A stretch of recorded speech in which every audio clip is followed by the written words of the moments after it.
Hi everybody, I've got the story for this week's maths. It's Zog and it's by Julia Donaldson. You ready?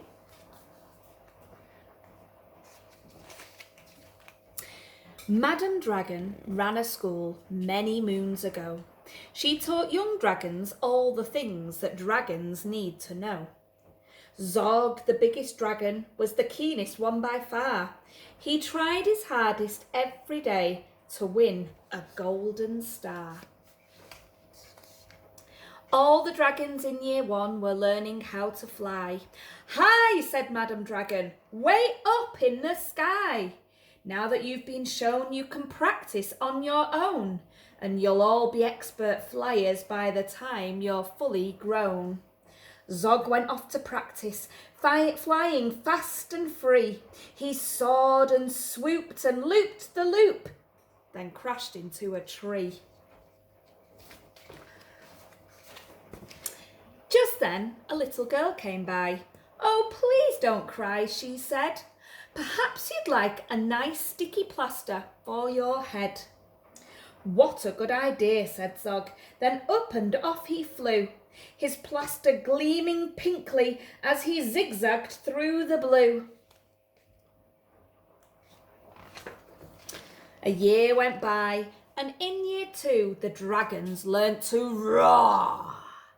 More, said Madam Dragon, louder I implore.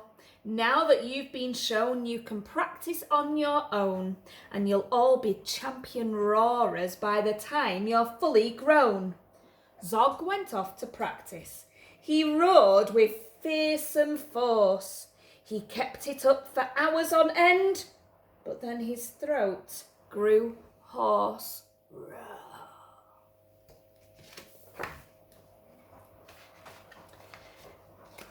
Just then the girl came by again. She said, oh, what rotten luck. Perhaps you'd like a nice soothing peppermint to suck. What a good idea, said Zog. Then up and off he flew, and breathing fumes of peppermint, he zigzagged through the blue. A year went by, and in year three the dragons learnt to blow. No, said Madam Dragon, breathe out fire, not snow. Now that you've been shown, you can practice on your own, and you'll all be breathing bonfires by the time you're fully grown. Zog went off to practice. He blew with all his might. He twirled around in triumph, and his wingtip caught alight. Uh-oh.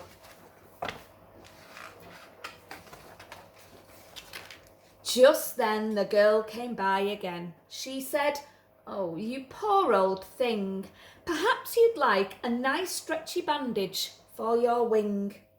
What a good idea, said Zog. Then up and off he flew, his bandage flapping wildly as he zigzagged through the blue. All the year four dragons were learning. Can you guess? Yes, said Madam Dragon, how to capture a princess. Now that you've been shown, you can practice on your own. You'll need to capture hundreds by the time you're fully grown. Zog went off to practice. He tried and tried and tried, but he simply couldn't manage. I'm no good at this, he cried. I'll never win a golden star. Just then he saw the girl. Perhaps, she said, you'd like to capture me. I'm Princess Pearl. What a good idea, said Zog. Then up and off he flew, the princess gripping tightly as they zigzagged through the blue. Ah, said Madam Dragon, our first princess so far. Congratulations, Zog, my dear. You've won a golden star. Zog was proud and happy, and Pearl felt good as well. She took the dragon's temperatures and nursed them when they fell.